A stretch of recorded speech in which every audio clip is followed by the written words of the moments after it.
This is a PN91 podcast, episode 91, Man Talk with MrP. This episode, I'm going to dive into three topics that I get, questions that I get asked often. The first that we're going to cover today is, dude, how do you keep your balls so smooth? So we'll cover that topic. Many people think it's that I get it waxed. I'm not man enough to get my balls waxed, let me tell you that. So that's definitely not the case. And then the next topic is going to be, what type of condoms are your favorite condoms to use? So I will discuss that. And then the third topic is the one everybody wants to know. Mr. P, how do you get big loads like that? So I'll discuss my tricks, my secrets to busting big loads. So first, let's go back to the how do you keep your balls so smooth? I used to shave my balls with the wall trimmer, like a hair trimmer. You know, you can buy it at Walmart or on Amazon or whatever. It's like a metal handle. It's an electric trimmer, and it's, you know, you use it for beards and stuff, like a manscaper type thing, right? And it's really good. I recommend it. If you know you want to trim up, shave your beard, do things like that. And it's also not too bad if that's how you want to shave your balls. But so I used that for quite a while, and what I would do is I tried to shave on like no guard, so just the little cutting device itself, no guard, so a zero. But the problem with the wall, at least for me, was that I'd nick myself. So you'd be shaving, then all of a sudden, next thing you know, you're jumping and you just nicked yourself, and it might cause it to bleed a little bit. That's not good. So then what I started to do would be I would use the wall trimmer with a one guard, number one guard. So you have a little bit of plastic between you and the cutting device, and so I never had a problem with any nicks or any issues with that. The only problem and while it wasn't a problem, but it just didn't do as good of a job as I would like, because, you're shaving with a one guard on, so it's not cutting down to the skin. And if you're shaving for that purpose, then you want it to be smooth, right? So I had, in the past, before that, I had tried shaving with a razor, and it just didn't work for me. I'd get ingrown hairs, and so I didn't really try it that many times. I was kind of dissuaded right away. And so then fast forward to after I was using the wall, then I decided, you know what, this isn't working as good as I want, so let me try to go back to a razor. And to be honest, I was nervous at first, and because you definitely don't want to cut your dick, right? That's not the plan. And so I started using the razor, just a regular, Gillette, Mach, whatever, using just regular shaving cream. And I was very careful.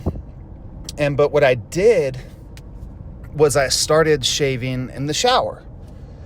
So guys, and ladies, if any of you are listening, that when your skin's nice and warm and hot, like you're in a shower, or you're shaving, if you're shaving your face, if you're a dude, and you use like a hot towel or put hot water on your face, you do that so it kind of loosens up the pores and makes it flow easier, right? And then of course, shaving cream is a lubricant, so it doesn't get stuck, or it doesn't nick or cut as easy. And so I started shaving in the shower. And what I would do is, and this is what I do now. So this is kind of my method here is I'll shave like every, I don't know, it just depends, every 5, 6, 7 days, I guess. And because you don't want to shave like every day, right? Ladies, guys, you know this. If you shave your face, or if you shave your legs every single day, like it kind of hurts after a while. It irritates your skin. I remember when I was in the Marine Corps, we had to shave our face every day, and that sucked, man, because it would just irritate your skin after a while. And so I would start shaving. So now I give it a few days, 4, 5, 6, 7 days. in between shaves, and I shave in the shower. So what I'll do is I'll grab my razor off the counter and I'll grab my shaving cream off the counter. And like I said, I just use regular, now I use I think it's called the Pro Glide. It's still Gillette, but it's a Pro Lab, I think. It's still a Gillette razor, but instead of like the Mach 3 or Mach 5 or whatever designs they are anymore, this Pro Lab one works really well. It has that little strip on the razor, like that little lubricating strip, but this particular one isn't necessarily like a lubricant. It's like kind of rubbery, so I'm not really sure why they designed it like that or how it exactly works, but it works really good. And I first tried that razor out, I don't know, maybe 8-10 months ago. And when I first tried it out, I was like, because it feels different when it cuts. And I wasn't really sure about it, but I used it a few times. And then I was like, I want to go back to the Mach 5 or whatever I used to use. And then I used that razor. And I was like, no, I'm going back to the Pro Lab. So I do recommend that one. It is a little bit more expensive, but I do think it's worth it. So I grab my razor, my shaving cream off the counter. I go into the shower. And at first I hang out in the shower for a few minutes, let your body absorb the heat and let it soak in. And then the next thing is you want to take the shower. You could either turn the water off or you could, turn the shower head down or turn the water away from you, but you don't want the water hitting you anymore when you go to shave. So what I do is I take some shaving cream. This is a deep secret right here. And I rub it on my chest hair. Okay, and when I rub it on my chest hair, just like in a small spot, like on my stomach, next to my belly button, I rub it so it lathers up. So it gets nice and lathery right there. And then I take some of that shaving cream and I apply it to where I'm going to shave, which is my dick and my balls, right? And and then after I shave a little bit, and I'll apply more shaving cream, because you have a nice little pile there right on your chest, so you can just scoop it up and put it right on your junk when you need to shave. So I only shave in the opposite direction of which the hair is growing, or at least I try to, right? So and take your time, be careful, there's a razor right next to your dick, so be careful. You don't want to freaking go ham on this shit. But take your time, be careful with it. One of the tricks to shaving is don't do like the long strokes.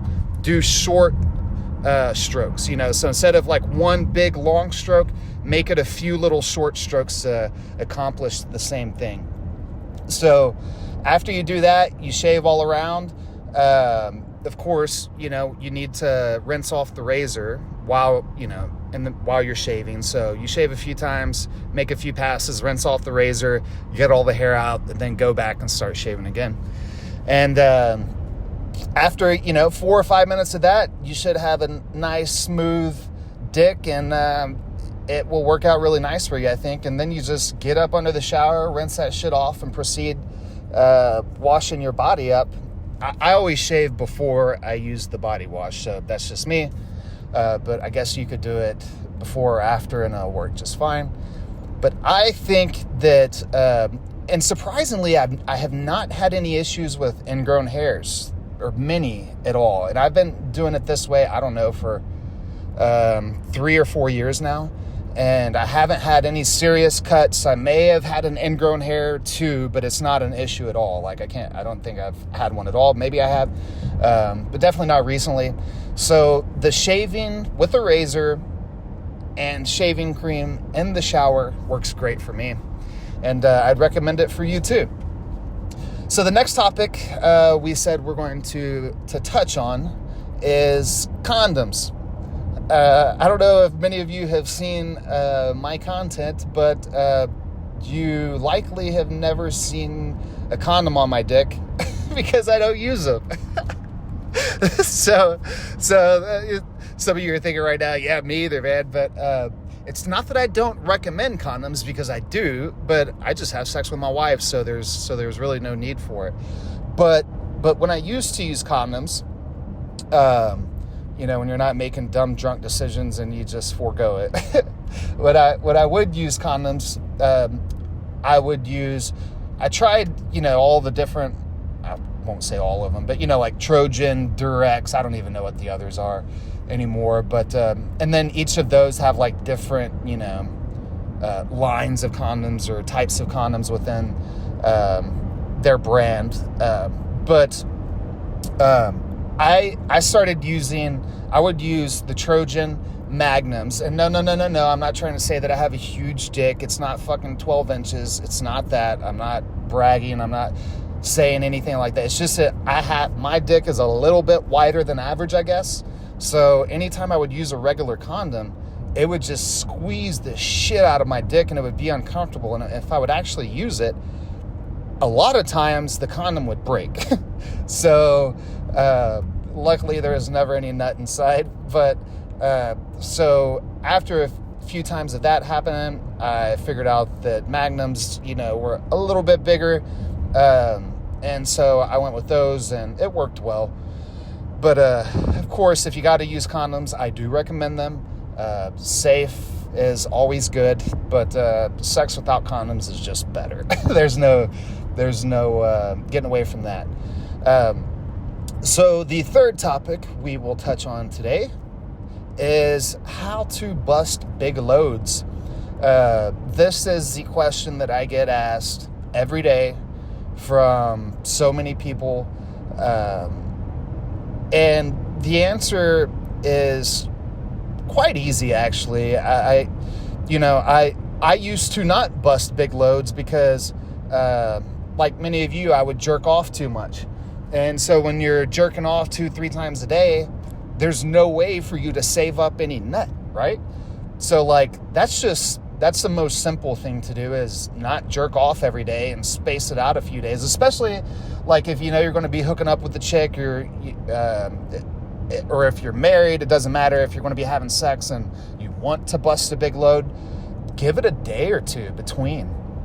And I think that will, especially if you're the type that, masturbates a few times a day, which, hey, there's nothing wrong with that. But if what you're trying to do is bust big loads, then busting nuts multiple times a day isn't how you do it.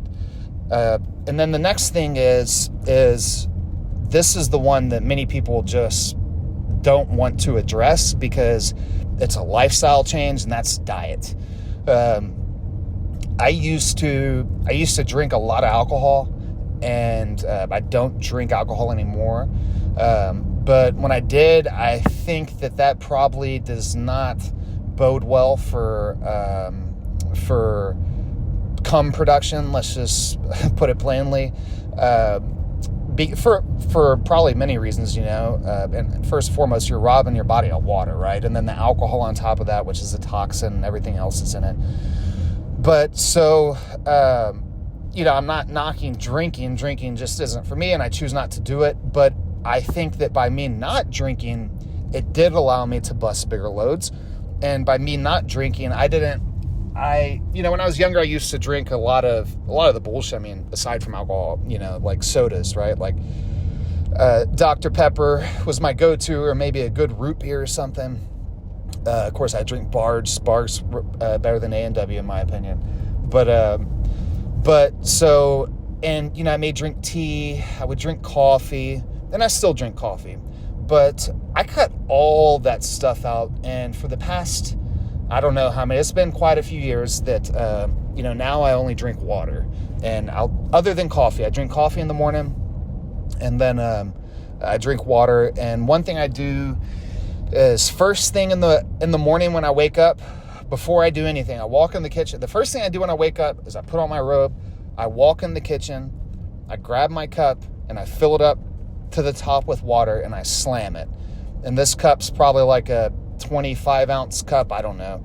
And so I slam that water, and then I fill up my coffee, the kettle, the electric kettle, with water, and I heat it up so I can make my French press coffee.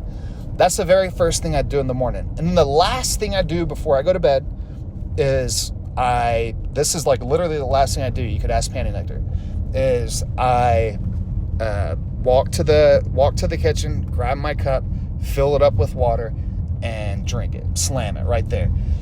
And so, because life gets busy during the day, you may be traveling on a trip, or who knows, maybe your job, you're out working in the field or something, you're getting dehydrated, or you don't have time to drink as much water as you'd like to, which always make time for water, that should never be an excuse. But the reality is that life just does get in the way sometimes. And sometimes it's hard to consume as much water as we need to. So drinking those big cups of water first thing when you wake up and before you go to bed definitely helps. So water, and more water. I try to drink water throughout the day. Anytime I think about it, I know that if I'm thirsty, then I'm dehydrated, right? So like, I don't even want to be thirsty. You always want to be drinking water, so you never have the thirst sensation, or you're dehydrated, and that's not good. And then to talk about the food aspect of diet, I used to eat a lot of crap, a lot of junk food, a lot of processed food. And, here in Texas, we have the Holy Grail, which is Whataburger. And I was a Whataburger fanatic, right? Like my brother one year got me when Yeti cups came out, and, they started wrapping the Yeti cups. I don't know how he got it. Maybe Whataburger sold it or something, but he, I don't remember. I think he did get me that Whataburger cup, but I think it was him. Maybe I got myself, but I think my brother ended up getting me like this big 30-ounce Yeti that was wrapped in, the Whataburger logo. And I had that for a long time, and I loved it until I got drunk and lost it. So, but I would eat a ton of Whataburger and just other junk food, like there was nothing off limits. I mean, here we eat a lot of Mexican food, so you go to the Mexican food restaurant, you're eating enchiladas and refried beans. And of course, the Mexican food place you go to, if it's good, it'll have good margaritas. So you got to drink a couple margaritas and all the sugar and junk in that. And all that stuff just adds up. And I'm not a scientist. I'm not going to claim to be one. But it does all those toxins, which is in the processed food, all those chemicals, they do not allow your body to function optimally. There's just no doubt about that. So in my opinion, I think what has helped me achieve large loads is first, cutting out alcohol. Second, drinking a ton of water. And only water if you can, right? I understand if you're the type that you're like, hey, I gotta have a soda a day. I gotta have it. And that's all right. You have a soda a day, but just do better. Just try to do better and, drink as much water as you can. And then the next thing is to improve your actual diet. Cut out the toxins, cut out the processed foods in your diet, and you should do, very, very well busting bigger loads. So that wraps it up for this 91st episode of the PN91 podcast, Man Talk with MrP. Thank you so much for listening. Whether you're driving to work or walking your dog or out mowing the lawn, whatever you do, thank you so much for listening. We love you. We appreciate your support, and we'll be talking to you soon. See ya.